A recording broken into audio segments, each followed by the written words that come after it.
Kiwis love being outdoors, so why not transform your outdoor living space with a sun view? With our quality range of stylish pergolas, outdoor blinds and awnings, having a sun view is like adding a new room to your home, but for a fraction of the price. Enjoy the outdoors all year round with a range of products to suit your needs. Book a free consultation now with SunView and see the difference. Well, as you guys know, I have been reading to you little extracts from the number one selling book in New Zealand at the moment, which is A Different Kind of Power by our beloved Jacinda Ardern. But I'm far more interested, to be honest, in our next guest and his book. He is here as a guest of the Free Speech Union, and they get some great speakers out to New Zealand to talk about the issues around free speech and good civic discourse. Their latest guest is Musa al-Gharbi, and he is going to join me in the studio later in the week. So I thought we'd do a quick getting to know you and pump a bit of paper for his book, which has got this fantastic title, We Have Never Been Woke.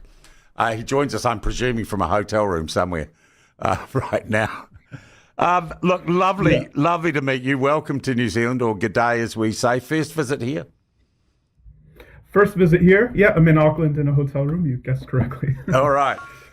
Hey, I did bring up Jacinda Ardern deliberately because your book talks about the creation of, I think, what we call on this show variously the wokesters, the lanyard wearers, the snowflakes, and it would seem to me, and I haven't read the full text of your book yet, Jacinda Ardern is like the apex wokester, isn't she, in the world today?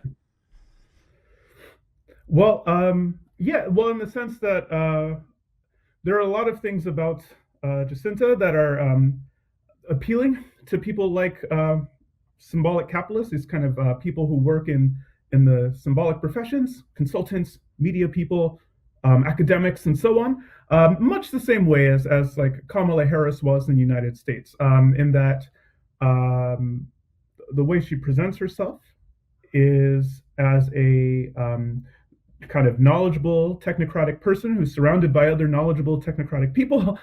She believes all of the kind of correct things in terms of kind of progressive cultural politics, and tries to advocate for those cultural goals. So yeah, in a sense, Jacinta is someone who who's kind of very appealing to people who tend to. All right, and we'll get into it more later in the week. But your contention in the book is that, and this is maybe an underlying theme that I feel from it, or from what I've read of it so far, these people aren't intentionally evil. They have just constructed a world where their virtue signaling makes them blind to their massive blind spots, to the massive problems of their constant virtue signaling.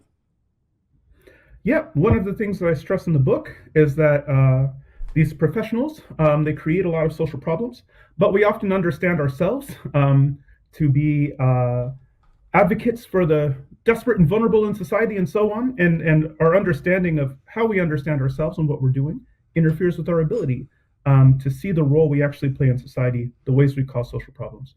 In fact, we have these two kind of conflicting commitments. On the one hand, we want to be egalitarians. So we want the people at the margins of society to live lives of dignity and inclusion. We want to eliminate poverty, things like this. All great. On the other hand, though, we want to be elites, which is to say we think that our voice and perspective should count more than the people checking us out at the grocery store.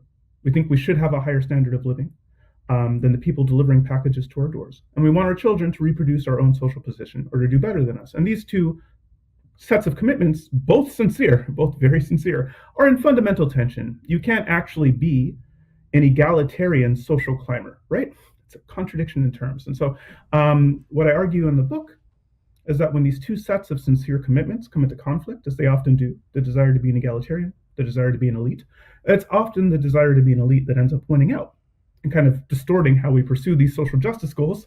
So we pursue them mostly in ways that don't cost anything for us, risk anything for us, require us to change anything about our own lifestyles and aspirations and so on, mostly by trying to blame other people and take things from other people, even when we ourselves are the people who are driving a lot of the unfortunate dynamics. Are these, and as I said, I'm really looking forward to a much longer session with you. Is there a recognition of the issues that this is causing, particularly in Western society, particularly, in our world, the sort of world I imagine we'd like to think that we occupy? Yeah, a big problem that I stress throughout the book is that often we create harm in the well-intentioned programs and policies that create harm, including and especially for the people we're trying to help, because often we don't actually have a good connection to the people we're trying to help. We don't actually know what they want. We don't have our life experiences are not their life experiences. We don't live in the social reality that less advantaged people live in, and so on. And so we often just kind of guess or make tell convenient stories for us about what would be good for other people. And we often harm them. We often harm the people we're trying to help because we're just disconnected from those folks. And in that way, in a lot of other ways, yeah, we do create a lot of kind of chaos in society, harm in society, these struggles within the symbolic professions that we call the Great Awakening.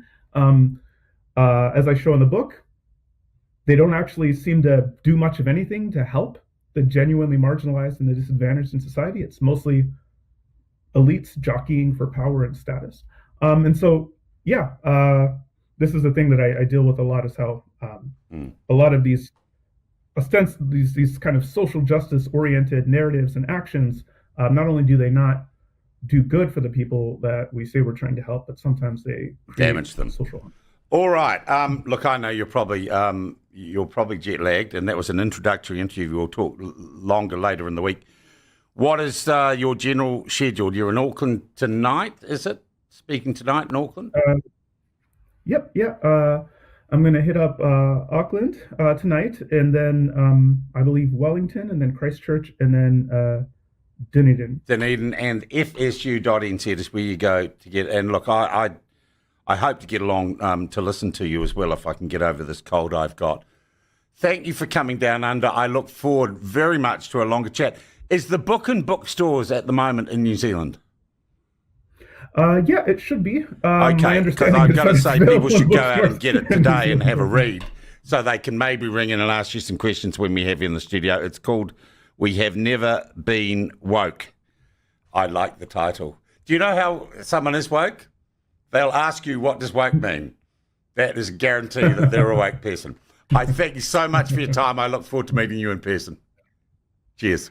Thank you. Thank you so Cheers. much. That is Musa al-Gharbi, who is here as a guest of the Free Speech Union. Go to fsu.nz and get along and see him. It's a great concept about just how wokeness works and how it isn't really about helping people and making a better society. It's about social climbing by virtue signalling, is my understanding of it. But we will talk more about that later in the week. And I say, our good old friend Jacinda Ardern with a different type of power, she is the classic wokester, the classic new lanyard-wearing managerial class elite. Kiwis love being outdoors, so why not transform your outdoor living space with a sun view? With our quality range of stylish pergolas, outdoor blinds and awnings, having a sun view is like adding a new room to your home, but for a fraction of the price. Enjoy the outdoors all year round with a range of products to suit your needs. Book a free consultation now with Sunview and see the difference.